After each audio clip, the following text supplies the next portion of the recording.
CM Revanth Reddy మీద Congress party AICC incharge మాజీ విద్యార్థి నేత కన్హయ్య కుమార్ ఆగ్రహం వ్యక్తం చేశారు. బీహారీల గురించి సీఎం మాట్లాడిన మాటలను రీసెంట్గా ఓ ఇంటర్వ్యూలో ప్రస్తావించారు. ఇలాంటి మాటలు ఓ సీఎం స్థానంలో కూర్చున్న వ్యక్తి మాట్లాడడం కరెక్ట్ కాదు అని చెప్పారు.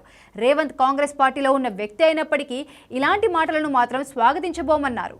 దొంగతనం చేసేవాడిని దొంగ అన్నట్టే ఇలాంటి కమెంట్స్ చేసే వాళ్ళను మూర్ఖులు అంటారు అంటూ ఆగ్రహం వ్యక్తం చేశారు. ఇలాంటి వ్యక్తి సీఎం కుర్చీలో ఉన్న కాంగ్రెస్ అగ్ర నాయకత్వానికి ఎంత సన్నిహితుడు అయినా బీహారీల గురించి రేవంత్ మాట్లాడింది మాత్రం తప్పంటూ చెప్పారు. రేవంత్ ఇలాంటి మాటలు మాట్లాడారు కాబట్టే ప్రశాంత్ కిషోర్ రేవంత్ ను ఓడగొట్టే టెండర్ తీసుకున్నారంటూ చెప్పారు. సీఎం రేవంత్ రెడ్డి మీద కాంగ్రెస్ పార్టీ ఏఐసీసీ ఇన్ఛార్జ్ మాజీ విద్యార్థి నేత కన్హయ్య కుమార్ ఆగ్రహం వ్యక్తం చేశారు. బీహారీల గురించి సీఎం మాట్లాడిన మాటలను రీసెంట్గా ఓ ఇంటర్వ్యూలో ప్రస్తావించారు. ఇలాంటి మాటలు ఓ సీఎం స్థానంలో కూర్చున్న వ్యక్తి మాట్లాడడం కరెక్ట్ కాదు అని చెప్పారు. రేవంత్ కాంగ్రెస్ పార్టీలో ఉన్న వ్యక్తి అయినప్పటికీ ఇలాంటి మాటలను మాత్రం స్వాగతించబోమన్నారు. దొంగతనం చేసేవాడిని దొంగ అన్నట్టే ఇలాంటి కమెంట్స్ చేసే వాళ్ళను మూర్ఖులు అంటారు అంటూ ఆగ్రహం వ్యక్తం చేశారు.